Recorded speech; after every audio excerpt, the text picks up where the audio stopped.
start it fresh here. So this is Legend of Zelda, A Link to the Past. This is the third game in the Legend of Zelda series, which I probably don't have to explain that. I'm sure everyone knows it. And, you know, this is a game that has been thoroughly played to death, but honestly, I just want to play something that A, I know really well, and B, that I absolutely love.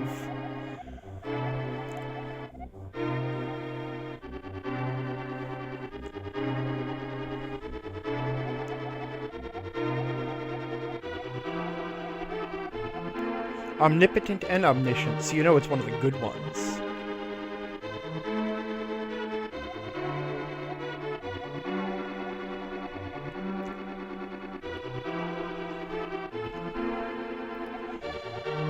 Less successful were the people who tried to passively, aggressively enter the hidden land. Well, I'm not gonna go through that portal, I'm just gonna stand here.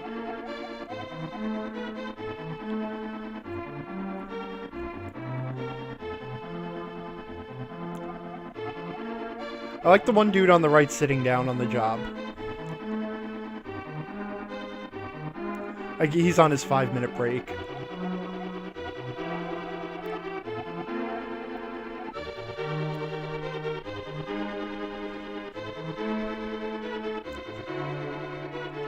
Mode 7!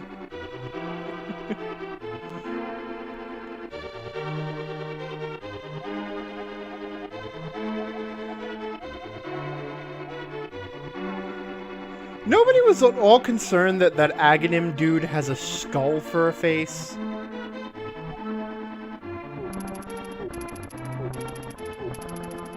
You know, I gotta say, prodding someone in the back with a sword is, you know, that's gonna leave a mark.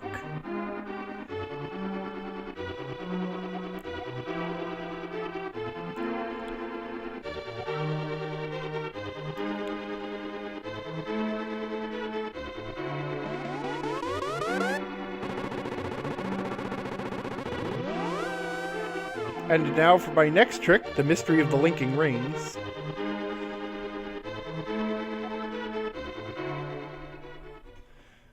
So that, of course, tells the story of the game, which this game is actually a prequel to the two Zelda games that came before it. And, you know, in a lot of ways, this game really cemented what would be the Legend of Zelda formula.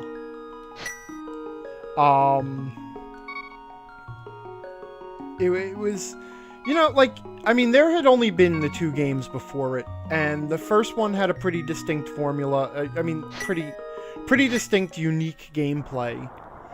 And, you know, the second one was completely different from the first one, so when this one came out, there really wasn't a standard, traditional Zelda format. You know, I mean, I guess there were some similarities between Legend of Zelda and Adventure of Link, and I should probably not be talking over the... Well, it's not like it's voice acted. I guess it really doesn't matter.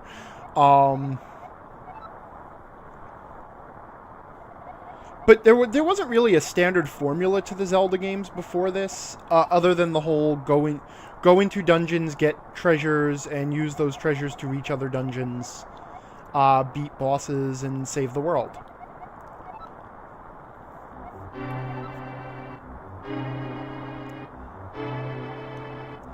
But one of the things I was struck by when playing the original Legend of Zelda, as I was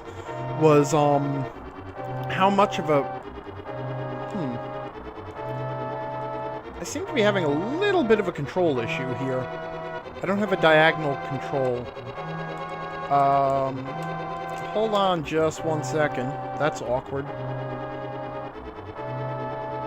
I'm gonna switch controllers here. So I guess I should fill the void as I switch controllers here. What I'm saying is that I was struck by how much of a remake this game seemed to strive to be of the original Legend of Zelda. Not just that this was trying to be a sequel or actually a prequel, but that, there were some very clear places where it was trying to do the same thing as the first game, only maybe a little bit cleaner. If that makes sense. I'll point at... Oop, okay, I just crashed my little emulator here, switching controls. Okay.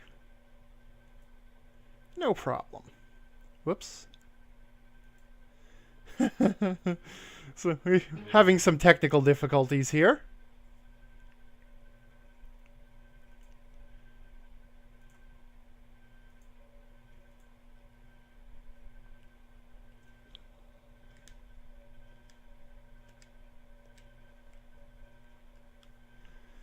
Okay.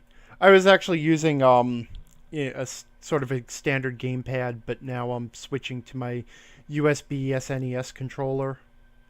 SNES 9X, I've been using it a little bit. I just started using it. I was using ZSNES. It seems to... This one seems to be a little bit more finicky about the USB controller. So, about the Logitech gamepad that I was using, so, yeah, I don't know. Anywho, oh, hey, it saved my game, so we get back to the beginning. So anyway, in a lot of ways, this seemed to strive to be a remake of the original Legend of Zelda, kind of for a new generation, I guess, but there's some subtle differences that I consider to be sort of a maturity in the design. Like, playing through the first Zelda, there was, it's very open world, it's very non-sequential, and it's very bad at telegraphing. There we go. I mean, there were some places where I was positively stuck, and... You know what, I should say, when I play one of these classic games, I kind of pride myself, I don't really use save states much. When I'm streaming, if I'm streaming a classic game, I will use save states. If I know that there's a tricky part that's going to lead me to taking a couple of tries. But, in general, oh, that's a neat little touch. I didn't remember that. I don't remember a lot of this game. It's been a long time. But I guess that was already showing how Aghanim the Wizard had the King of Hyrule in his thrall, using the king to kind of fulfill his goal of collecting the maidens to lift the seal that hid Ganondorf away in the Golden World. Oh, and there's my uncle, suffering from adult-onset unspecified injury.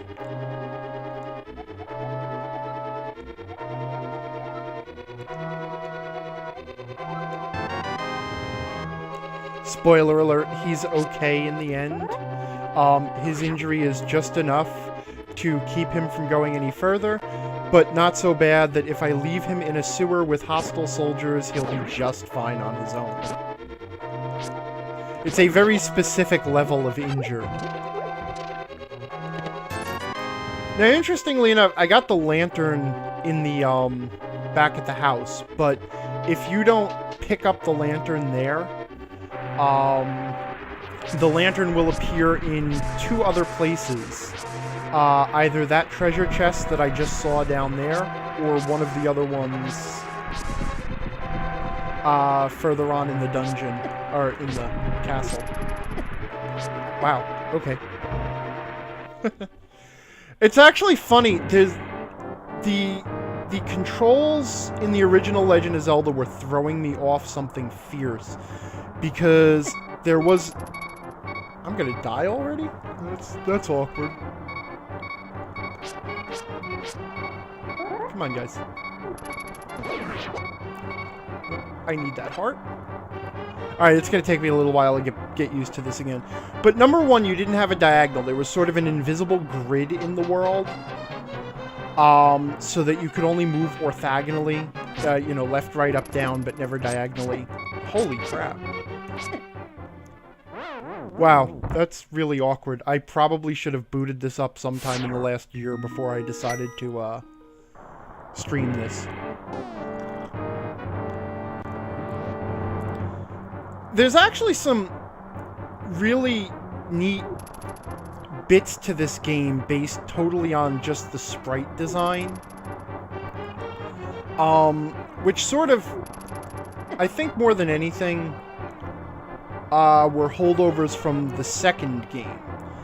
More than the first game. I mean, actually the first game did it too. Okay, so number one, Link's shield can block projectiles. I'm also not used to using the Super Nintendo controller. I've been using the other one.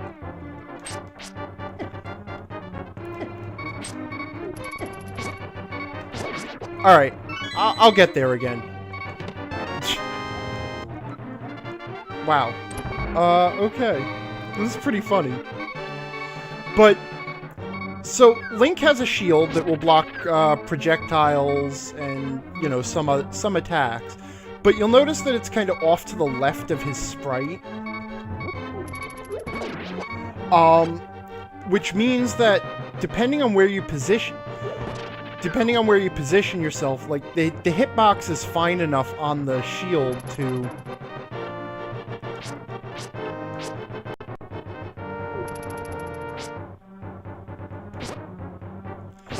the hitbox is fine enough to detect, damn, hold on, I'm getting a little bit of lag here, just bear with me 1 second.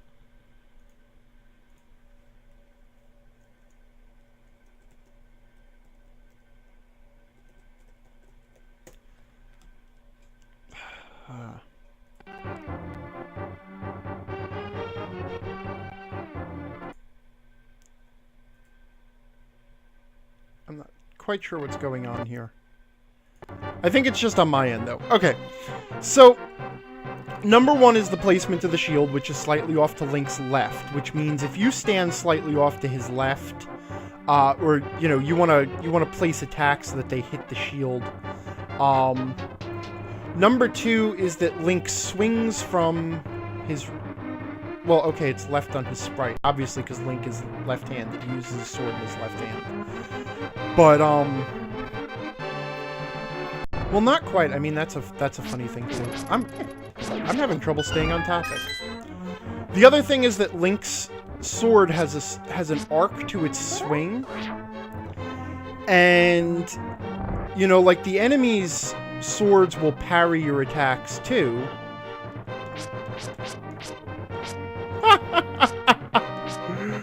I seriously can play video games. I don't know what is going on. But, like, if you stand, like, you hear that little tink noise? That was me bouncing off the soldier's shield. Or off the soldier's sword. So you kind of want to always stand and position yourself so that you're getting around where their weapon is. Anyway, it's all just... There was a really fine level of detail in the sprite design.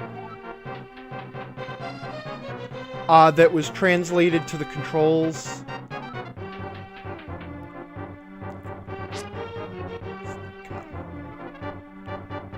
He doesn't see me. My timing is way off. My frame rate's a little low too, but I think that's just from running the streaming. Anyway. Alright.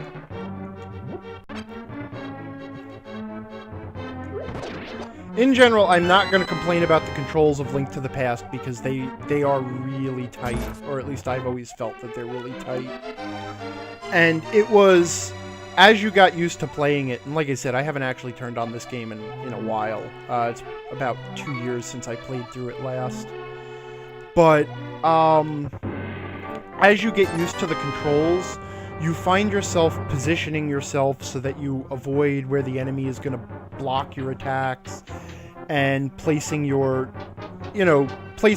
so that your sword will get past what they're attacking with, placing yourself so that the shield is useful. Later on, there are actually puzzles that rely on you placing your shield properly. Also, if you attack and hold the attack button to charge your sword, your shield is now off to the side, and it will work over there. So you can kind of use that to hold your shield in place.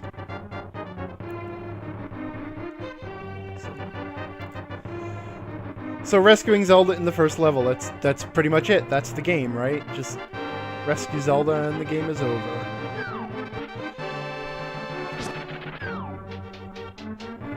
I absolutely love the ability to knock the soldiers off the ledges. And this is actually something that I kind of picked up on in the first Legend of Zelda 2, was the picking your fights thing, where sometimes it was just far easier to just avoid the fights in a room, especially if you were trying to conserve hearts for the boss.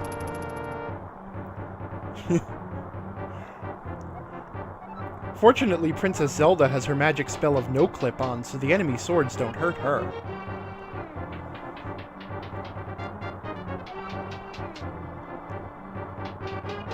I actually really like this sequence. I don't know why. I like this. This is a really good opening to the game. The whole being telepathically contacted by Zelda, called to the castle, and then told to rescue her, and then sneaking out through the side passage that she knows about.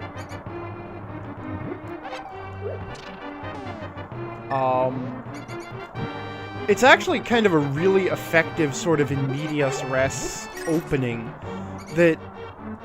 Alright, I'm gonna make myself unpopular here.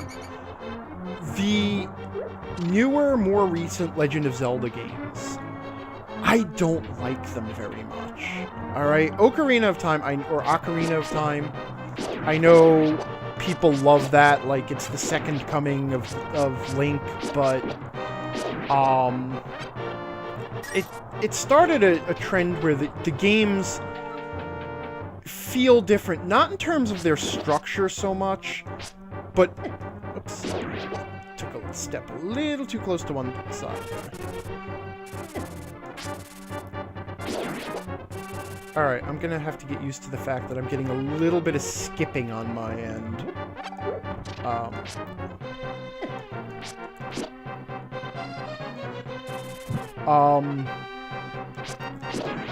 A pacing thing. Okay, like... I'm gonna tell you something. The opening of Ocarina of Time and the opening of Twilight Princess, and I enjoyed Twilight Princess, as much as anyone. But the opening was just so drawn out. It was so long before you actually did anything. And it, compare that to this, where it is just, like, exciting right off the bat. It's like, go do this rescue mission. And you're just kind of thrown into it. But you know what? I'm not going to harp on comparisons. Except I might talk a lot about the original Legend of Zelda versus this one. So, let's see. Getting through the escape tunnel. See, that right there off to the left, that cracked wall that indicates that the wall can be bombed, that is something that the original Zelda sorely needed. Some way to telegraph its secrets. Like, I understand that you want to create this sense of exploration and stuff, and I realize also that I'm criticizing, a 25-year-old game in the cold light of 25 years of modern game development, but there were points playing through that where I realized that what I was doing was just a matter of persistence. It was just a matter of brute forcing. Like, I would enter every room in the dungeon, I would bomb every one of the walls, and, oh, right, here we are. And I would...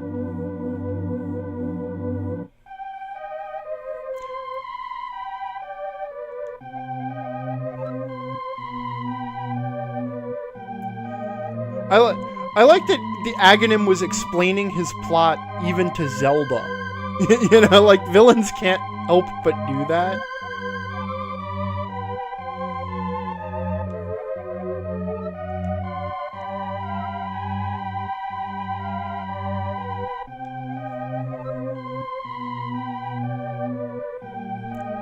A mighty evil force guides the wizard's actions. Let's see.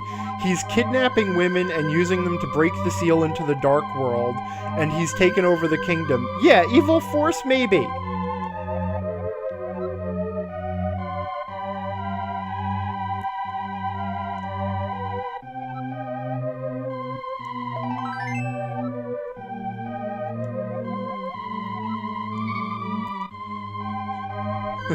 Yeah, I get it. I like to, if you don't understand, then it's not like they clarify, they just, they just repeat everything again in standard video game fashion. Just like, I would love to do that to people in real life. Like, if someone says, hey, I didn't get that, could you say that again? Just say the same exact thing over and over again.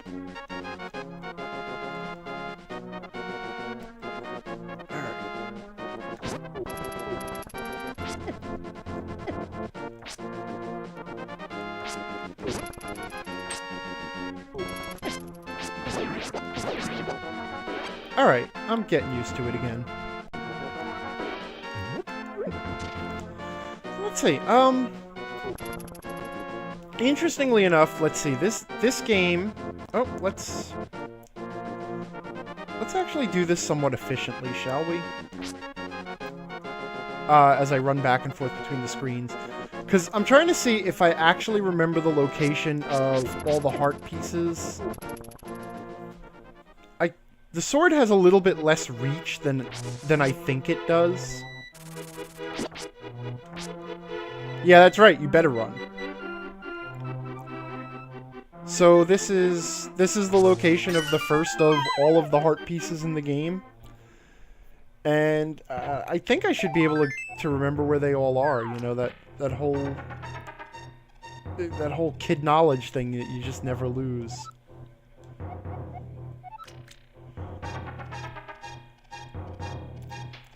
Important clue for a very obtuse puzzle later on.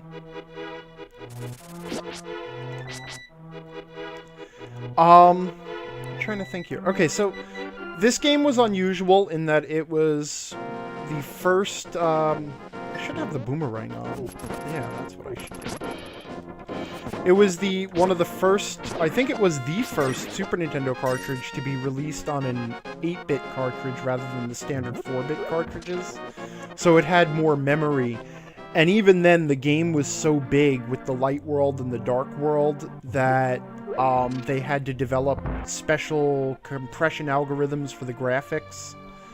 And even then, they had to cheat by having the dark world sort of be an overlay of the light world. If you've never played this game before, I realize I'm talking as if you know it, but later on you'll see that you get the ability to transfer back and forth between the normal world that you live in and the golden world, which has turned into the dark world.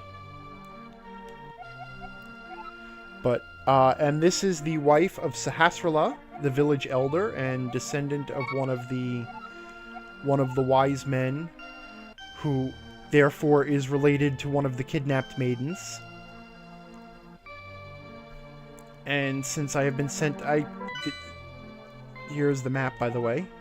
Nice. How long has my mouse cursor been there? I am so sorry about that. So she doesn't know where he is, but someone in the village sure should. And I'm trying to remember where I get my first bombs from. I think down here.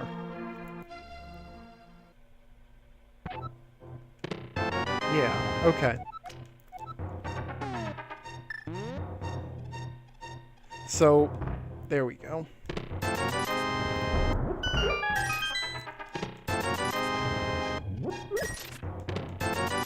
I'm not gonna talk to every villager and go through that tedium. Even though it kind of kills me not to. I'm an obsessive compulsive sort of weird completionist. Like, I can decide not to, like, a certain thing, I'm just not gonna bother with it. Like, the Arkham City Riddler challenges, for instance. It's just like, I'm never going to bother with that. But at the same time, when I replay an old game, I have to still talk to everyone. But this guy is interesting because this is something that comes back into play later on in yet another, actually very obtuse puzzle.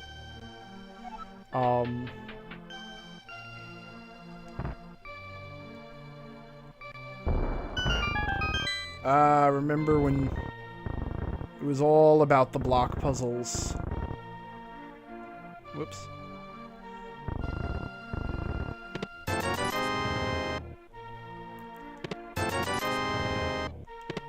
Can never have too much money. And this is heart piece number 3. So when you collect 4 of these heart pieces, increase your maximum hit points in the upper right there.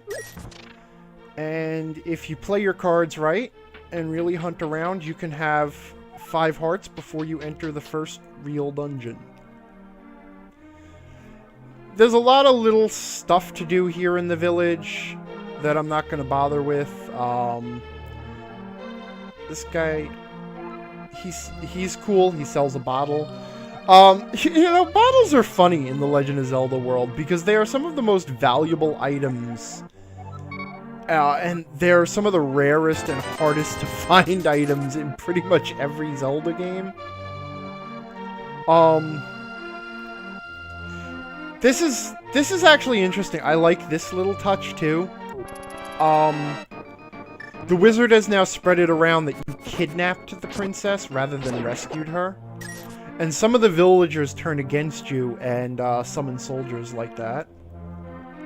Remember the bird thing here? That'll come in handy later. That's another lady who will go after me. Or send soldiers after me. Here we have another bottle.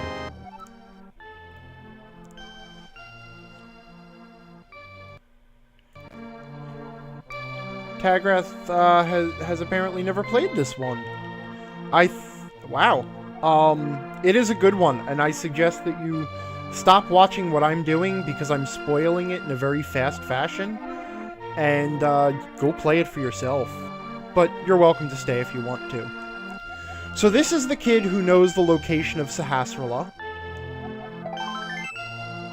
And he'll again mark it on your map. Off to the east there. And meanwhile, a couple of other things we can do while we're here in town. The last bomb I have... Because, again, if you play your cards right here in town, you will never need to buy bombs to get everything on your first trip through.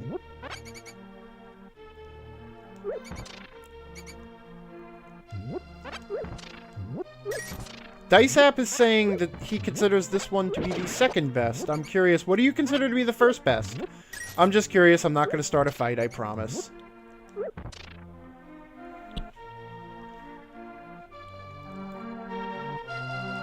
And now I'll wait for the Twitch minute to pass to find out the answer to that question.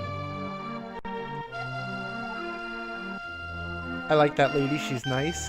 That running guy, you'll be able to do something with him a little later on when you can move a little faster. And then there's the sick kid.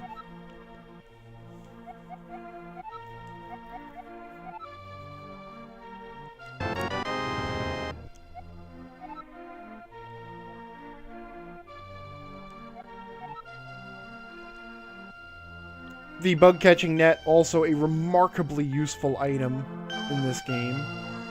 I'm trying to think of what else is actually just vital here. Okay, so this is the blacksmith shop. And right now, he lost his partner, but if you can find the partner again, which you will do later on in the game, they'll improve your sword, which is cool.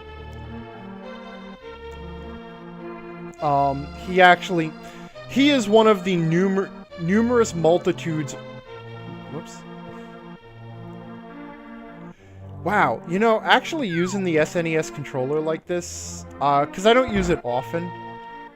Oh, I can't get the book yet. the book up on the high shelf. Link is far too short. But I cannot believe that when I was a kid that this fit comfortably in my hand. The D-pad is really, really small on this.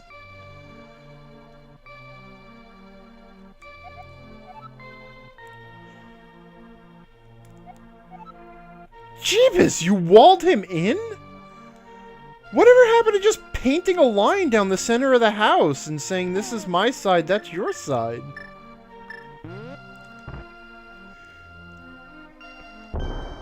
And then I deploy explosives in their house. And these two guys are like, oh, you know what? Well, I guess since you blew a hole in the wall with black powder bombs, we should make up. And then you can play this little race game. Solving this was a pain. Because it's not obvious that that little spot there is a spot where you can jump over the fence.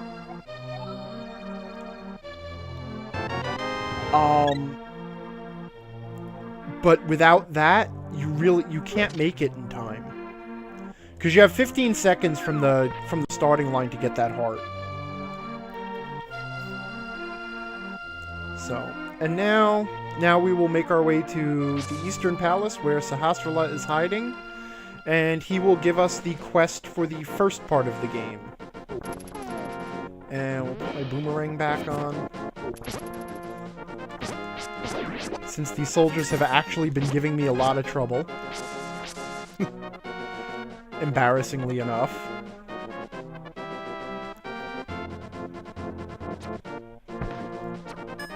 See, note using the shield to deflect attacks.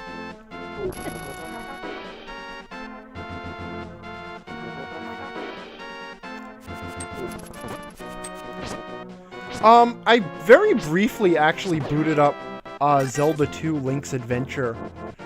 And honestly, the thing is, that was a game that I played a lot more than the first Zelda. I'm trying to... That little jumping guy, there's actually a little trick with him. So if you cut the... Whoops. If you cut the grass out from under him, he bribes you with something. He'll drop randomly money or a heart. Just a cute little quirky touch. But I am heading here to this little place, which will become more important later, but for now,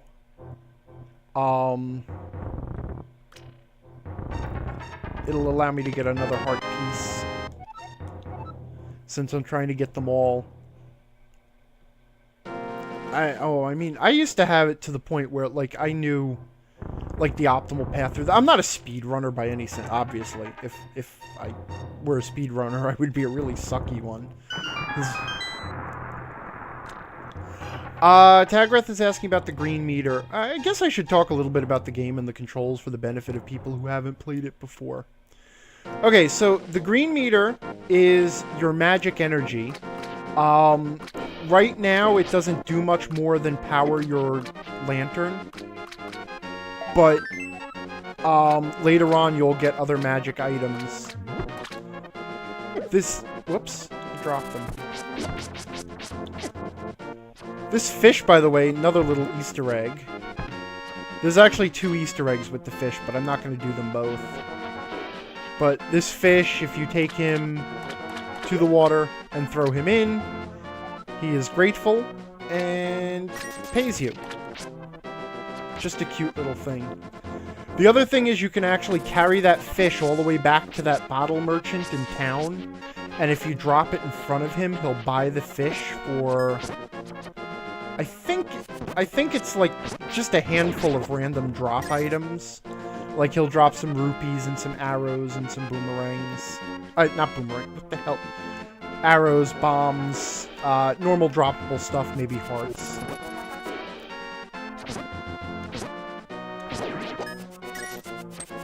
You can actually also boomerang the arrows out of the air.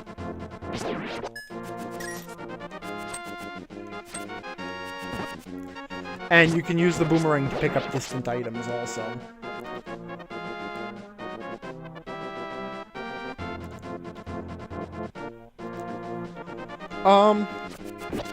So, other than that, this game follows pretty much the standard Zelda formula. You know, mainly attacking with the sword, with the addition of the spin move. And pick up various items and use them.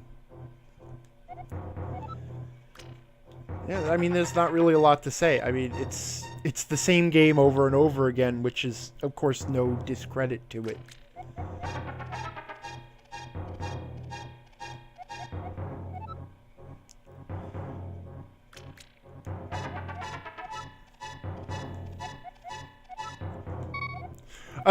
I like that that was a non-choice too. The only options were yeah and of course.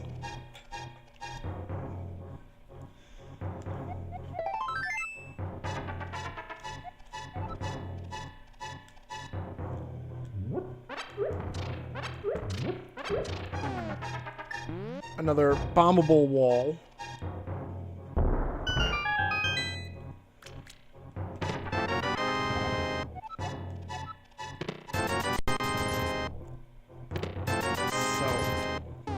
Alright, so that kind of sets up the quest for the first part of this game, which is there is a sword, the Master Sword, which supposedly has power over evils, has the power to defeat evil, specifically the wizard Aghanim, who has sealed himself inside Castle Hyrule.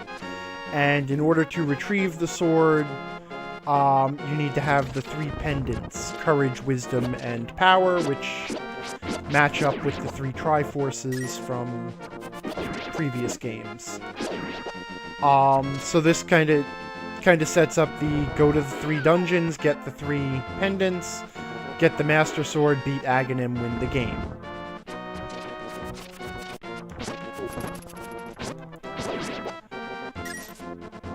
The boomerang is probably one of my favorite items in this game. I tend to keep it on all the time. I like the ability to stun enemies. And now we enter the first dungeon of the game. The Eastern Palace.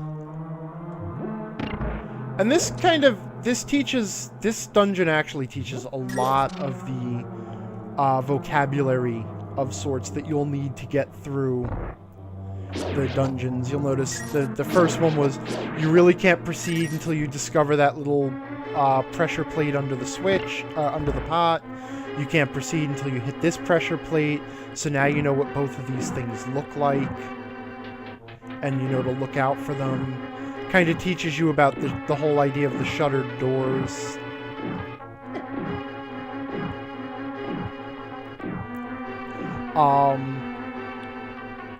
You know, it's...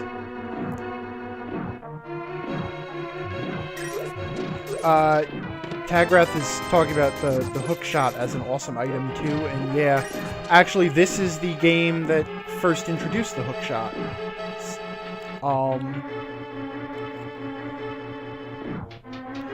I gotta admit that I always found the hook shot a little bit contrived compared to the other items. Like, everything else sort of felt organic, and in fact, like, I've made comments that Link to the Past and many of the top-down Zelda games, basically the portable ones,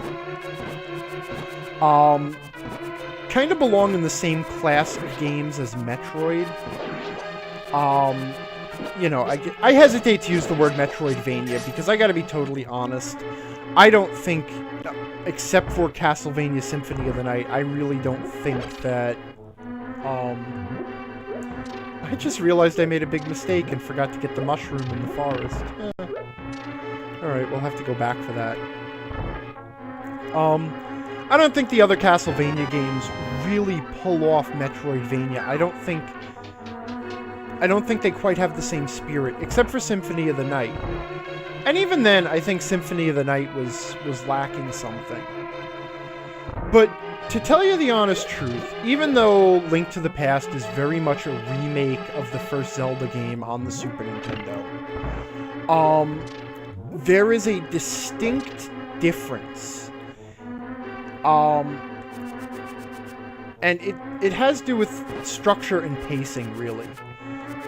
The first Zelda game, which I really didn't realize the extent of this until I played it, the first Zelda game is very open to... I really don't have to kill these guys.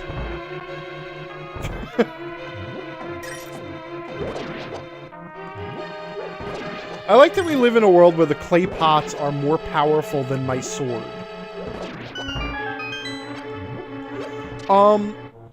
Like, the first Zelda game is very open to... It's a very open world. You can explore the whole world and find, you know, a whole bunch of hearts and items and this and that and the other thing before you even do a dungeon. You can do the dungeons out of order for the most part.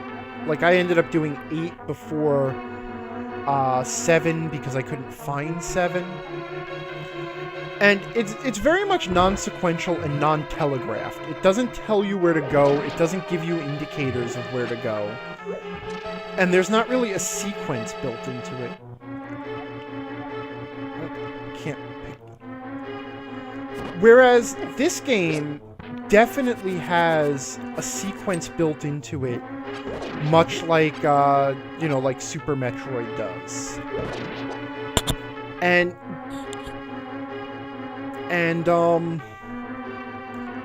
while obviously you can sequence break in both games due to, you know, mainly the sequence breaking is doing things that the designers didn't intend for you to do.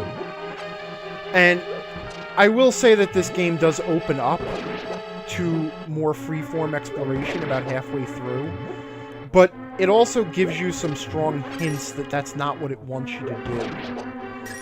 At the same time, the sequence in the game is very organic.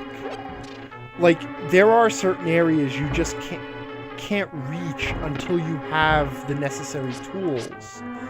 So, even though you are kind of on rails and you're following this step-by-step progression through the game, it doesn't feel that way because it feels like you're uncovering the way to proceed and then figuring it out. You know,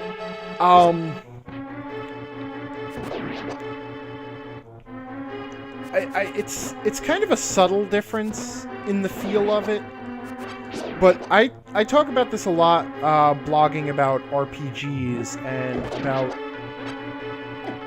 I really hate those guys. I'm not even really talking about what I'm doing here, I'm just babbling about other things. So, one of the other things you pick up in this first dungeon is that there are always going to be 4 things of importance in every dungeon. Okay, there's going to be a map, which I forgot which button activates the map. There's going to be a map that you can find, shows you the map of the dungeon, places that are explored in light blue, places that aren't in dark blue, fairly standard. There's going to be the compass, and the compass will mark the location of... It marks the location of the boss on the map. You can see that skull. And also in the center... I'm pointing at the screen here, like you can see that. It also marks the location of the big treasure chest. Every dungeon has a big treasure chest that contains a valuable item that will be useful either in beating that dungeon or getting to the next dungeon.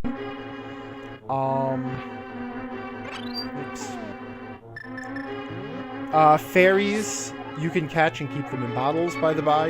And if you die, they will bring you back to life. So they're kind of like free lives. The third thing okay, so compass, map, the dungeon's treasure.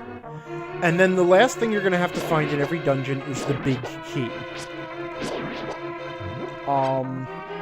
And the big key will open both the main treasure chest of the dungeon and the, I guess I should switch to my bow. The bow will actually just take those guys out in one hit. They are invulnerable when their eye is closed, and then when they're moving around, you can hurt them. Good enough.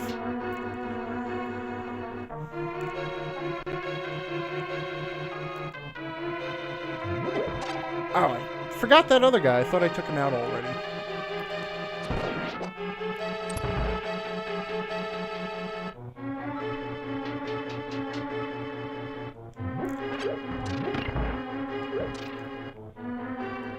Hunting for switches. Another thing that this dungeon tries. Actually, I don't know. I guess I was gonna say something wrong. But there are rooms in. Whoops! I was too close.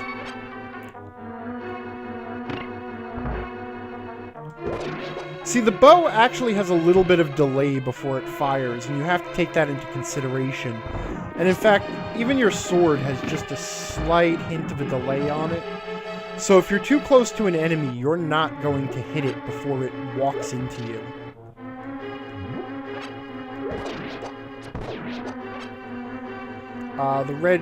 The red knights, I believe they're Armos knights. Take 2 shots. And then they... Whoop, that's weird. That little mosaic on the floor, I thought that actually indicated the boss's room, but...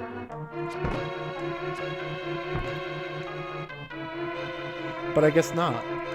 Because there's one more room here, huh? I actually liked... I gotta say that one of the touches that I really liked about the first Zelda... Oh man, I was off.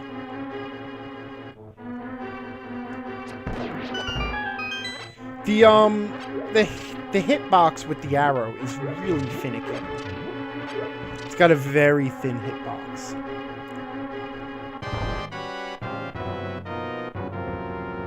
So this is the boss of the first dungeon, the 6 Armos Knights. You can take them out with your sword, but it's a lot easier to take them out with the bow. And if you stand here in the corner, you're pretty much safe for this stage of the fight. And you can just kind of pick them off at your leisure. They just do this highly patternized dance. At least until the last one.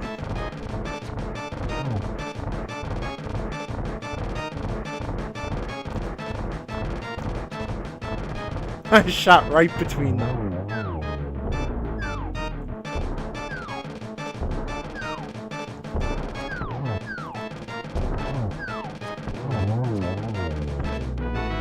And that is it. First boss defeated and Pendant of Courage claimed. That's odd. Pendant of Courage is green. Are the pendants all green, or... Because I thought Wisdom was green and Courage was blue. So, and then once you've cleared out the dungeon, you get back to the entrance, and then we'll go back to Sahasrahla. And he'll tell us what's going on next. The game is kind of guided for the moment, but then it sort of takes off the reins a little bit. Oh good, your reward is exposition.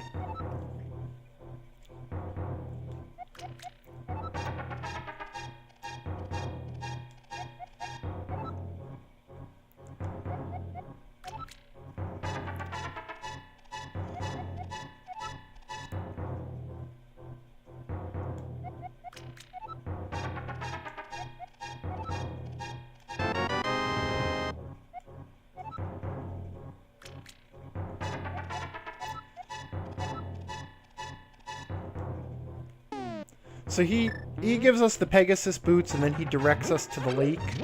I don't need those hearts. And now for a little while we do a little bit of item collection here between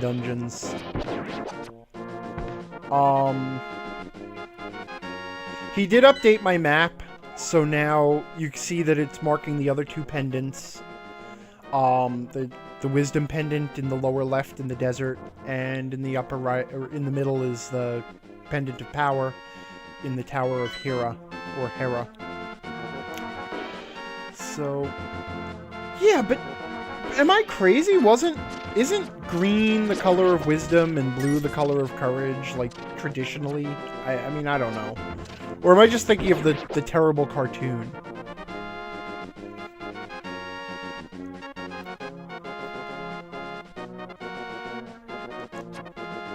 Wow, I've been using my bow kind of indiscriminately, and I forgot that it runs out of arrows.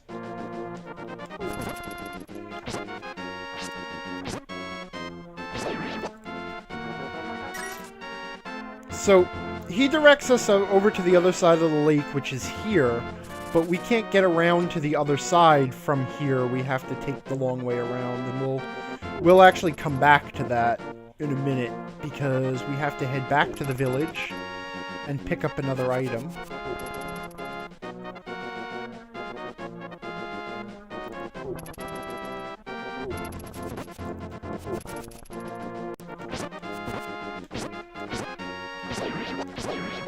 Alright, everybody just stay still for a second while I stab you. Alright, in my defense, Tagrath is saying he has no clue. He's not a Zelda fanatic. I am also not a Zelda fanatic by any stretch. I mean, I don't give a care about the timeline or anything like that. Honestly,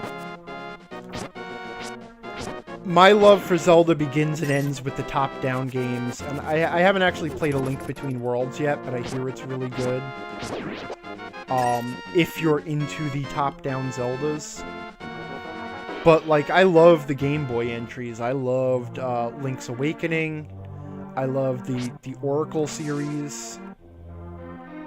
And this is my absolute favorite of the Zelda series. So now, we can demonstrate the Pegasus boots. And get our little object, or get our little book here. The Book of Mudora. Which lets us read the ancient Hylian language, which is written in hieroglyphics, actually.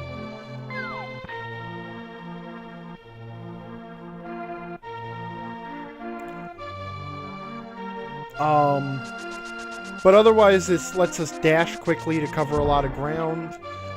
If you crash into an object, you bounce back. Since you're holding your sword out in front of you, if you crash into an enemy, you'll actually just knock them aside and hurt them. Whoops. I clipped the cliff and bounced backwards. And the reason I'm back here in the forest is because there's actually an item here.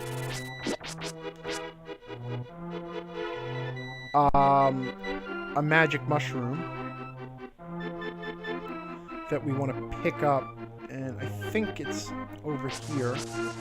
And actually, we are right in the vicinity of the Master Sword. You can see it marked there on the map, which is actually really cool that because we can go and check it out, but you can't actually draw it yet. See, you won't pick it up. And this is ancient Hylian, and in order to translate it, you equip and use the book.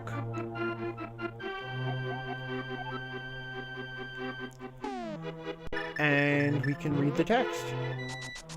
It is actually cool that you can go and see the object of the quest there and not be able to draw it yet. I like that. You'll also notice, okay, these little obnoxious guys, these little bandits, if they hit you, they knock into you, and objects will come out, and then they'll try and steal your items. And then this... Oh, he followed me, huh? Get away. Oh, he screwed it up. See, that little fake thing... I think there's another one around that I was trying to show off. That is a fake Master Sword. It's not the real sword. And when you pick it up, I guess if you're not getting knocked into by one of the thieves, It gives you a little text box like, oh, this is it, the Master Sword. Oh, wait, hold on. No, it isn't. Oh, I can't get out this way. See, I was trying to show things off and I got turned around.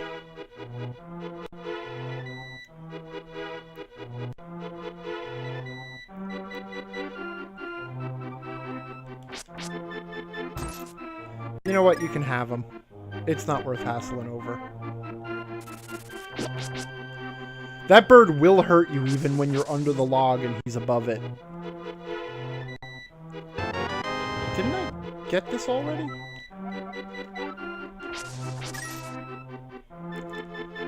Alright, so anyway, back to the game progression. So you come back to Kakariko Village, you grab the... You can have the rupees, but I need the bombs.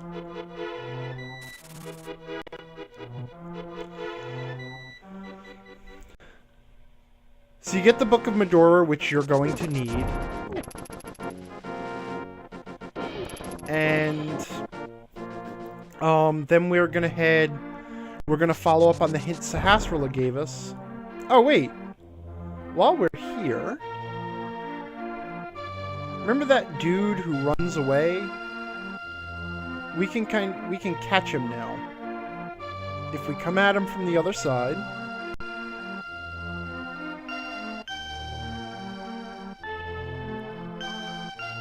And as soon as he starts to run, we hit the boots. I didn't quite manage it. Damn. So the problem is, when he starts to run, your action is interrupted. So if you're holding down the button to charge up the boots, it stops. So you kind of have to activate the boots right as he starts to run. Yeah, he's... Alright, we'll give him one more try. He just gives you a little text message. It's nothing fancy. He just says something like, wow, I can see how you kidnapped the princess because you move so fast. Something like that.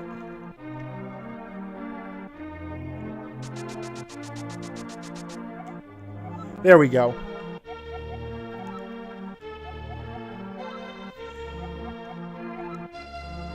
And then he tells you about the mechanic of charging trees to get stuff to come out. And actually there's different trees will spawn different things. It's not random. The trees have set items in them. You can find magic refills, those little green vials. You can find money. You can find bombs. Occasionally a tree will drop a lit bomb that will go off and hurt you. That tree drops a fairy, and we'll catch her and fill out my bottles, because I got 2 bottles. I think this one will actually drop a lit bomb. Yeah. So that green bomb will go off and damage you if you try to grab it, as opposed to the blue bombs you can pick up. Also, there are a rare, small number of trees that will drop a bunch of apples, and each apple will fill up 1 heart.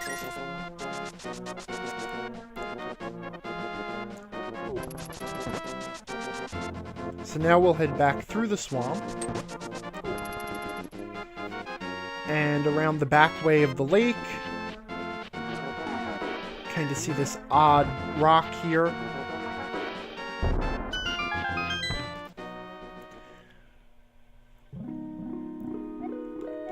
And this is a big fairy spring. The big fairies will refill your hearts, kind of like in the first Zelda, if you find their springs.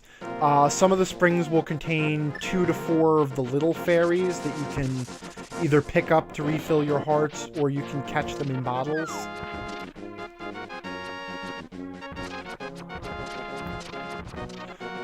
I like when the little Octoroks go berserk and just start... You know, they go into like Death Blossom mode and just start flinging bomb rocks in all directions. I don't have any arrows. I can't do anything here, can I? So, actually, maybe I can. Let's give this a shot.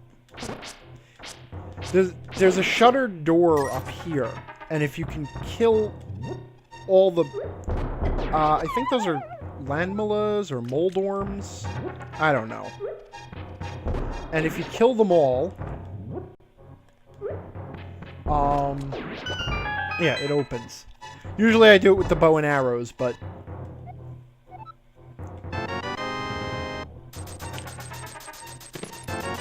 This is actually, that guy is a reference to something that has ended up in a lot of Zelda games. And I didn't realize it, but it goes back to the very first Legend of Zelda. In the first Legend of Zelda, there's a couple of spots where if you find a secret door, you'll find a monster who will bribe you. Basically, he'll give you money, and he'll say, it's a secret to everyone, and give you money.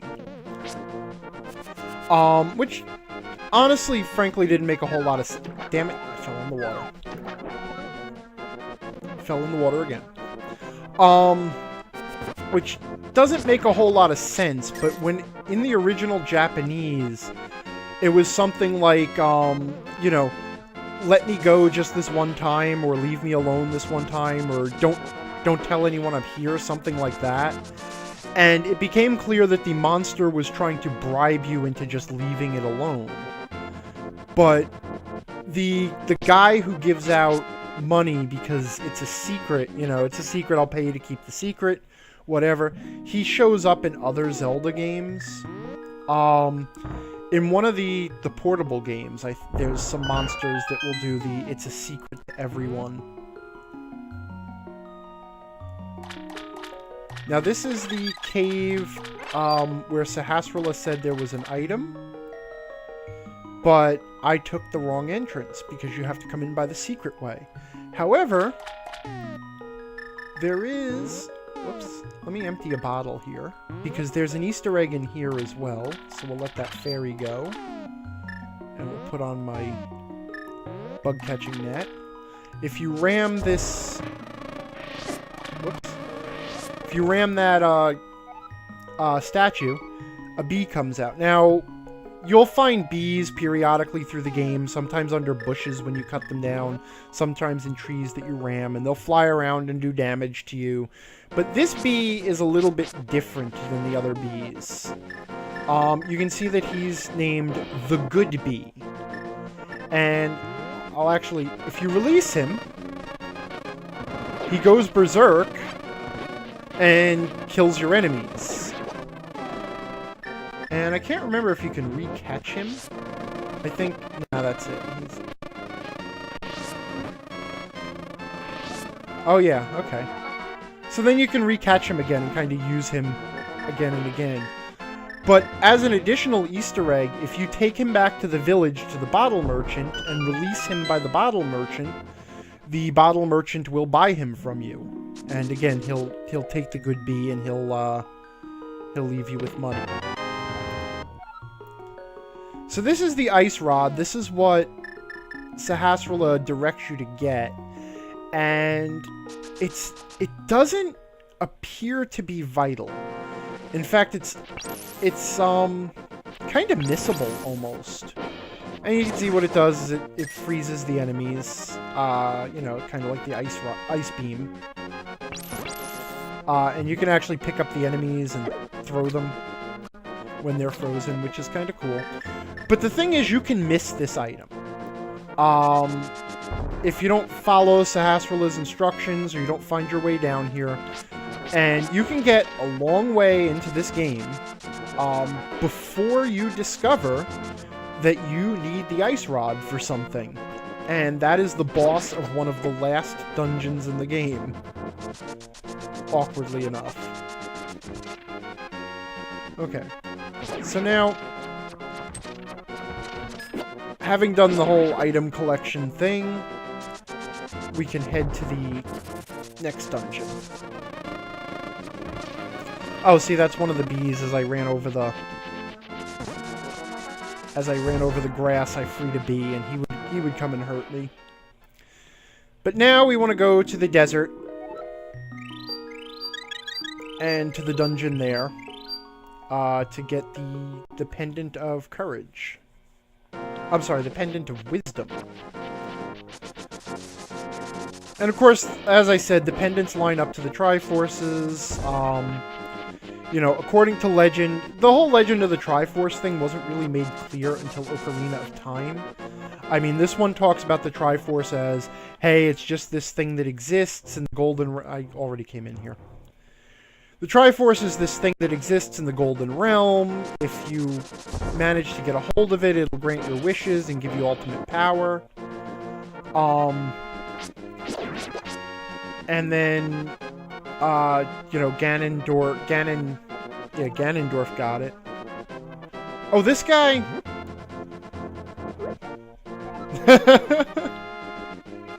I didn't read his sign before I did that, but, that guy is the thief that the other guy was referring to. Why can't I can't pick up his little rock. Oh, right, because I can't pick up rocks yet. See, he follows you around and he prevents you from going into caves, but he doesn't prevent you from leaving the screen. And that little tombstone you can get up to later. And this shows that ancient alien Octorok worshippers visited this site and helped build many of the dungeons in Hyrule.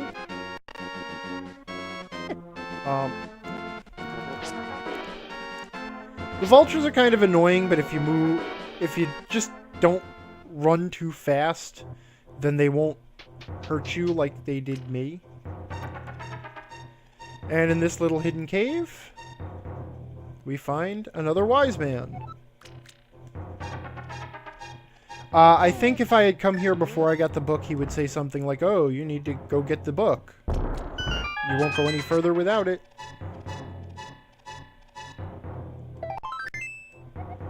And another piece of heart.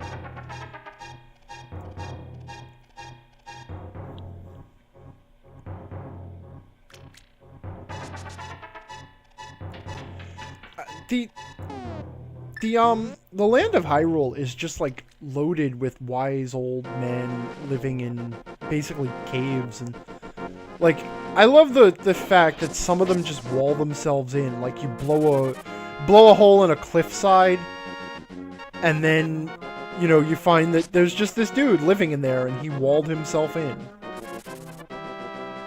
So this is the entrance to the second dungeon, the Desert Palace. And of course, we can't read the inscription without the book. And basically, the book just acts as a key here. So, say a little prayer. And I believe that originally, in the Japanese version, the book was actually a religious scripture of some kind. And what you were told to do was actually say a prayer instead of make a wish. This is still at the point where Nintendo of America was very finicky about any religious references whatsoever.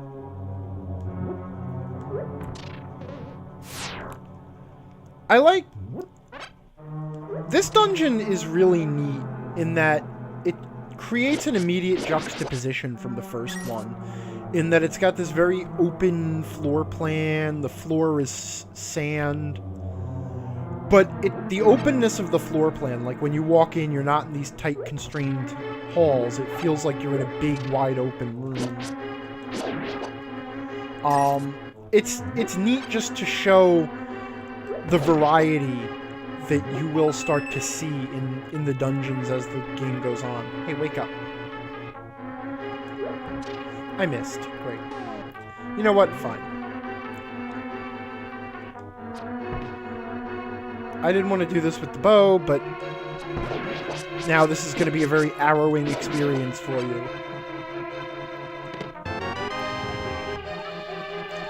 And again, this reinforces the same pattern from the first dungeon. Oh, there's no secret hidden there. Which is collect the map, collect the compass, collect the big key, find the big treasure, then hunt down the boss.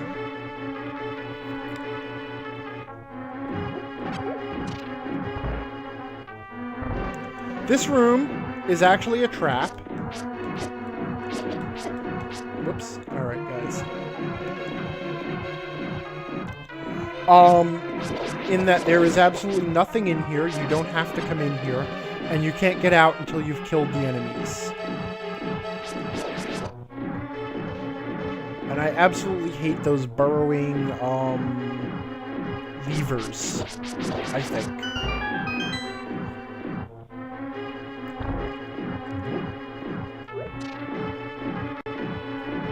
And Tagrath points out that it's a lovely open floor plan dungeon, much better than those cramped cubicle farm style dungeons, and I totally agree.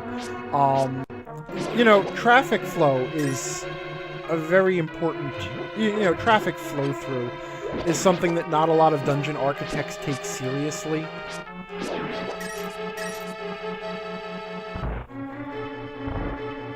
I am lost as all hell. I missed a key. Upper left.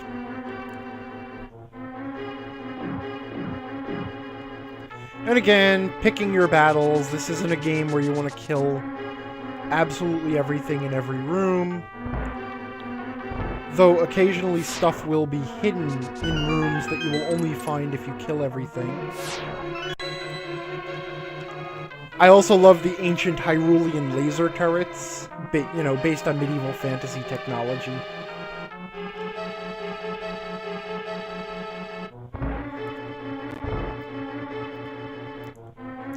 Oh, by the way, there was something I forgot to tell you. Make sure you grab every treasure in every dungeon.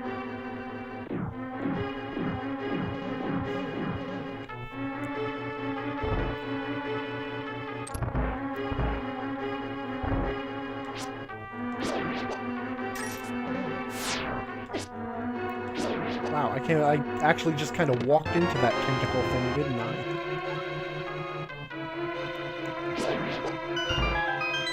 Fortunately, these statues will block the laser, and they'll actually block it from seeing you. Whoa, forgot about that.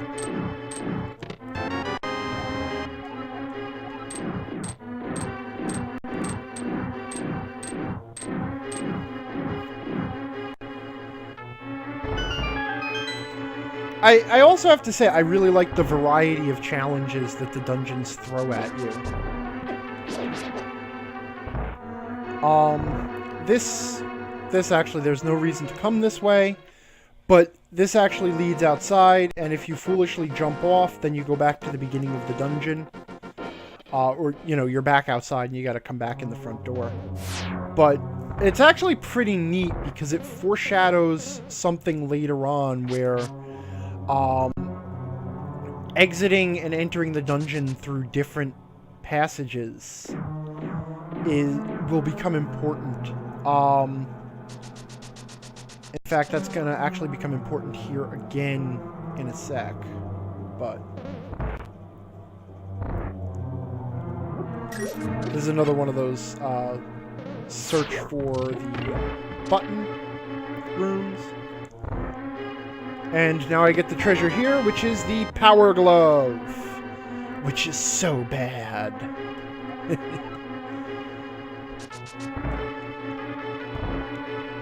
Oops. Gotta control the button again.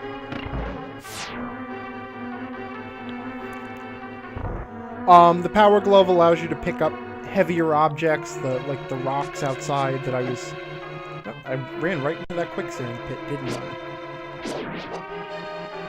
Those guys remind me of... What the hell was the thing?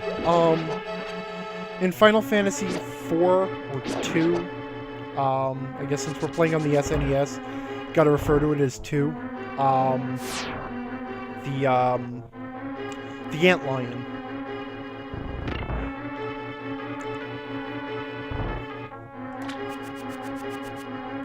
Oops. You can actually pick up the fairies with the boomerangs. Whoa.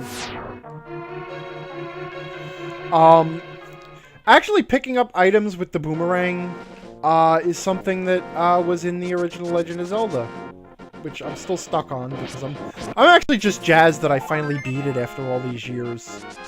I mean, I make it sound like I was trying. I wasn't trying, okay? I didn't play it much when I was a kid. I was much more addicted to the second one, even though I really didn't get very far in that one, because, you know, no one did. I mean, freaking Death Mountain, right? But, oh, okay, so the tile rooms. Hate these rooms. But, the little Easter egg is if you just stand in the door, they can't clip past the edge of the room. So you can just stand here and wait for the tiles to expend themselves.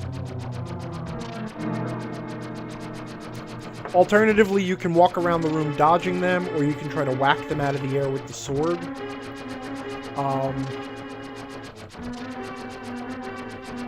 I guess which will do that just... But you really just kind of have to let them run their course. Because... I guess not. Honestly, I could just search... I could grab the pots and try and dodge them. Because I've proven myself to be so good at that. To get the key. You know, and even the keys... Because I was talking about that whole hidden sequence. The whole... on rails thing. That the game pretends it's not on rails like Super Metroid, but it really is on rails. And even the key thing is like that. Because... Oh, you walk into the turret and you get hurt? I didn't realize that. Yo. I seem to be having some sort of a nervous breakdown. Oh, I have a fairy in the jar, so I'll just move on. And maybe you'll get to see fairy resurrection.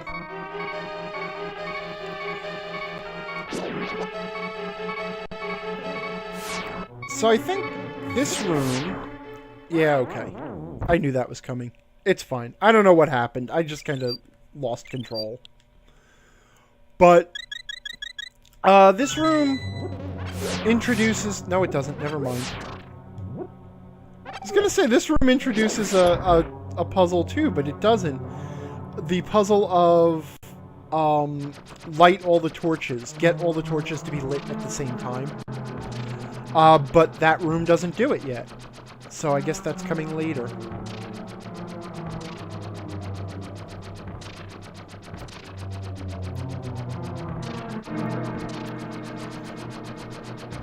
Honestly, this exploit isn't much fun, but it's not like it's... I guess I can... Oh, yeah. Alright. No, okay. See, I was right. I'm not crazy. So this room actually introduces a puzzle that ends up getting used a lot in this game. Didn't get my second arrow off in time. And the puzzle is to light all 4 torches at the same time. And the torches do go out after a little while. But what's neat is the number of different ways that the game executes that puzzle to keep it a little bit fresh. And since I'm going to keep playing, I'm not going to, like, ruin the surprise, but I'm just saying that consider this a tutorial for that puzzle. Alright, now I gotta be totally honest, I absolutely hate this boss, and I'm actually gonna...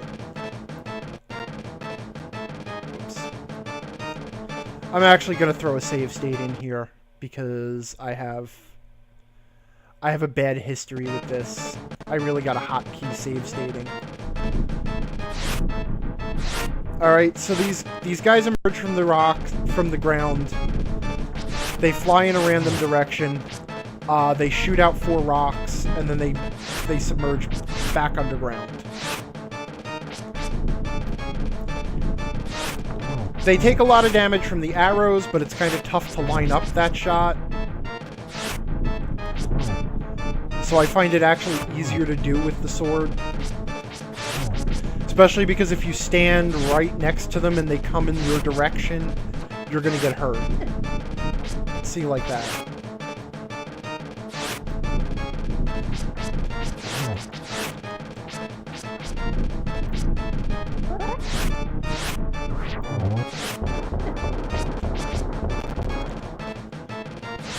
Witness the highly explosive desert worm. Like, I love how everything in this game pretty much explodes.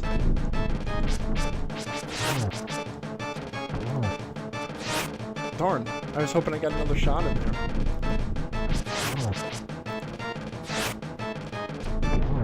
See, and you can sort of game the direction that they're gonna go, in that if they appear near the top of the screen, they're not gonna come toward the top, because they won't have enough room.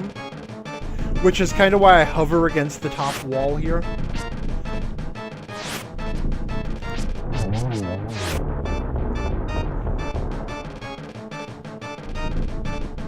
Fortunately, this one doesn't turn red and go berserk.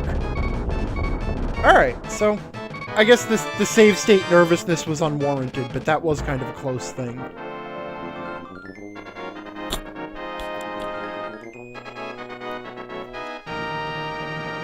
So, I'm gonna wander and take care of one more little, one little errand.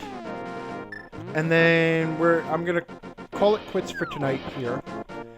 And the reason I'm gonna do that is because that mushroom that I got, if I deliver it to the right person, and then reset the game, she'll turn it into a useful item. Or she'll turn it into a useful... I'll just stand here and keep swinging. You're nowhere near me, I'm nowhere near you, but I sure did fan you off, right, huh? Nice breeze. Oh, so this is the guy's sign, since... Right? That's the one that he was upset that I broke. Also, now I can lift up these heavy boulders. Did I... I'm now having a brain fart here.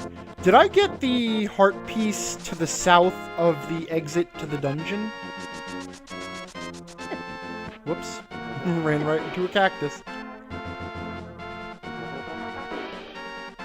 Up on the ledge here? Yeah, okay, I did. I couldn't remember. And you know, here I am dashing across the desert blindly again, even though I know that there are cacti. But I really just... Like, as I said, I'm sort of an obsessive completionist.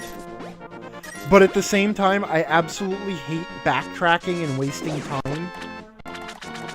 So, it's not enough for me to just get what I need to get. I need to get everything efficiently. Like, I need to get it on the first pass. Which is why I had to go back and take care of that whole mushroom thing. Oh, I guess... Sorry, I meant to go the other way. I ran through that guy, and then I turned around and ran back through him again, stabbing him each time. Just because there's a couple of fairies hidden here, and I want to get some fairies and bottles as insurance.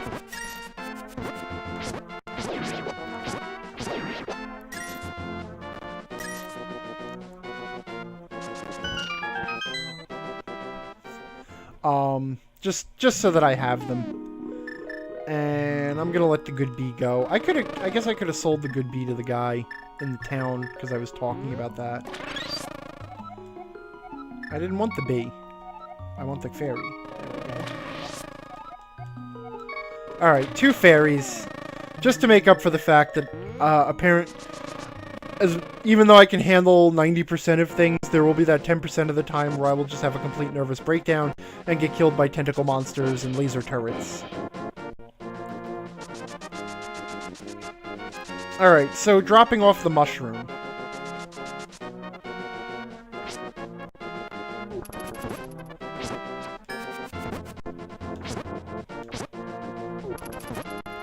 Alright, you guys just hang out there until it wears off.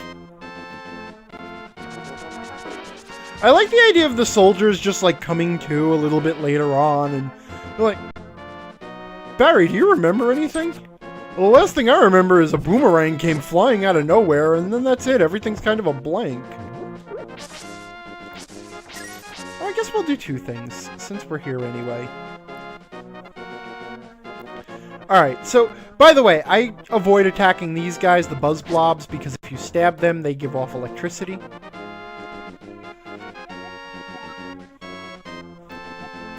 So this is the witch who wants the mushroom. And also she sells potions. And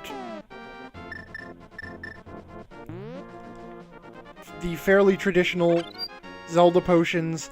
Red one refills health, green refills magic, blue refills both health and magic. And since it's trivial to get money in this game, there is absolutely no reason not to carry the best potions available.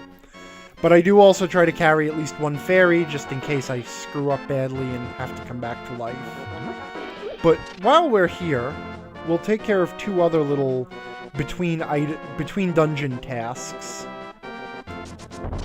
Those little piles of rocks can be broken by charging them. And then we will head up to the headwaters of the river that feeds Lake Hylia.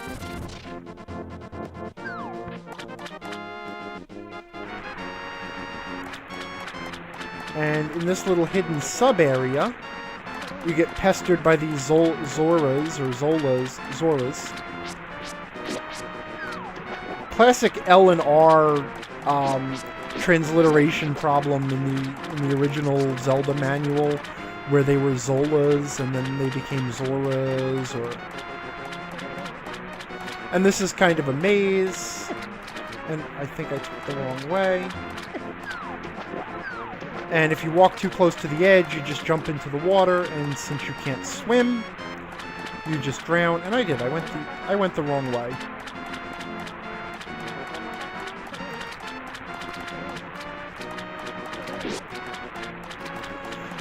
There is a guy in town who actually directs you up here. I think he's the guy sitting in the inn, but because I was not talking to everyone in town, you didn't see that.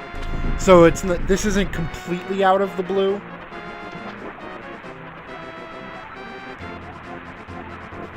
I just dropped by. Also, I like the way his eyes change. Like, he arches one eye and then he arches the other eye. Also, I love the expression on his face. He's got this kind of a thing.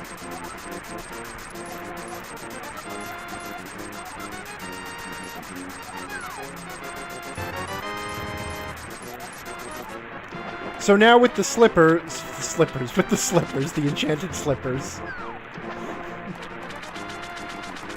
Bunny slippers would be very appropriate for Link in this game, for reasons that will become clear later.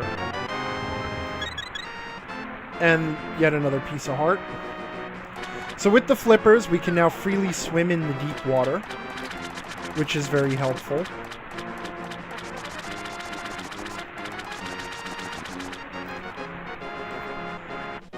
And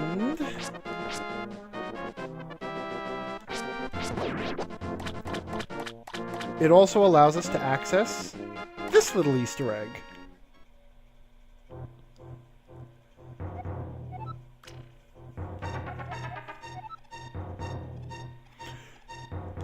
So you can throw, well, frankly, you can throw any item you want in here, but there's two that will actually have a useful purpose.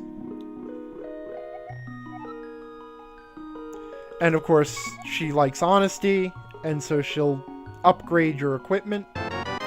So number one, we get the magic shield, which will now defend against magic projectiles.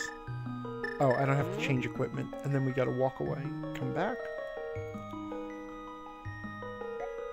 It's such a pain. The spot where it detects that you're standing there is finicky. Oh, I didn't mean to throw that. I threw away my bow and arrows. Wrong button.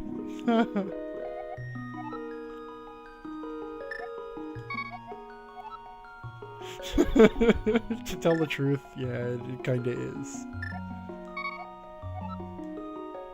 I like that it won't let you lose your items forever. It's like, if this were a Sierra game, it would be like, well, okay, and then you would never have them again. Oh, anyway, other upgrade. And the other thing you can throw in there... Why are these... There we go. Is the boomerang.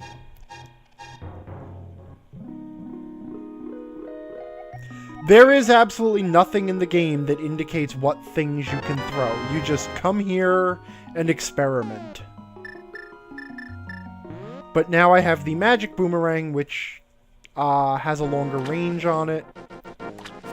Still does pretty much the same thing. It paralyzes whoever you hit with it.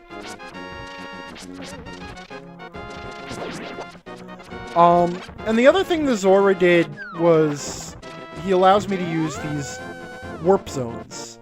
And if this is the right one, it is.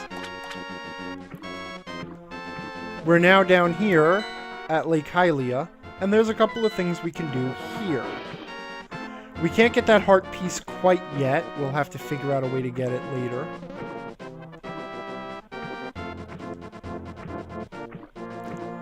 Swimming controls are really awkward. Link has kind of this weird momentum. It's slidey. It's almost like ice.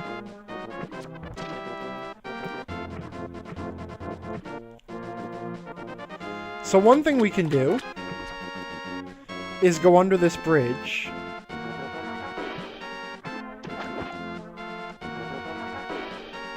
And find the sleeping dude. And get another bottle, which allows us to carry more potions or fairies around.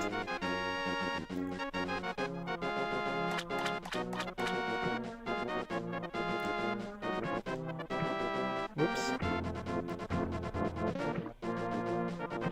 And the final little thing that we'll take care of here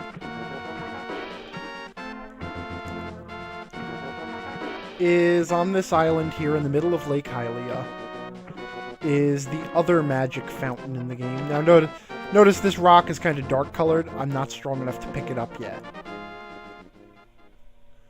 But is this this little fountain here?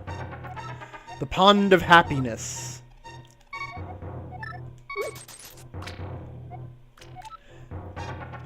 This little bit of text where you became happier by one step and you'll have great luck is utterly meaningless. But the trick is to throw 100 rupees in. I think it's 100.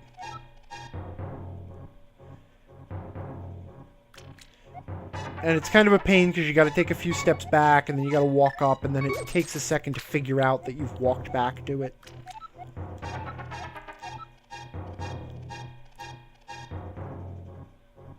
Come on, I'm here.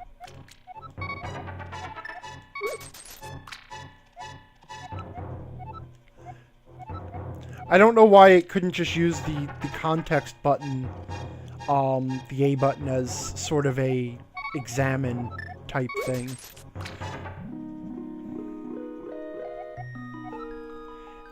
And this fairy will increase your carrying capacity for bombs or arrows. And then you can come here and you can do it all again. And I'm not sure what the upper limit is because you can keep throwing money in. We can get another fairy for our bottle. For our new bottle. I'm not sure what the upper limit is on how many of each it will let you carry. But when you come back here the second time, you'll notice now it's now offering you the chance to throw in 50 rupees at a time rather than 20. So it goes a little bit faster. And I have literally never had the patience to sit here and find out just how high it would let me go. So I'm going to call it a night here. And I'm going to come back and play this again another night, because I really do love this game, and it's kind of fun playing through it and remembering it. Um, so next time we will pick up the item that is made from the mushroom, and then we'll head up to Death Mountain, get the final pendant, and get the Master Sword. So thanks everyone for hanging out. Diceap, Tagrath, Demystics, the other silent lurkers in the chat room. It's been a lot of fun, and we'll hang out again soon. So have a great night and a good week, everybody. I personally am looking forward to it because April 15th is the tax deadline, and then after that, I get to have a life and be a normal human again.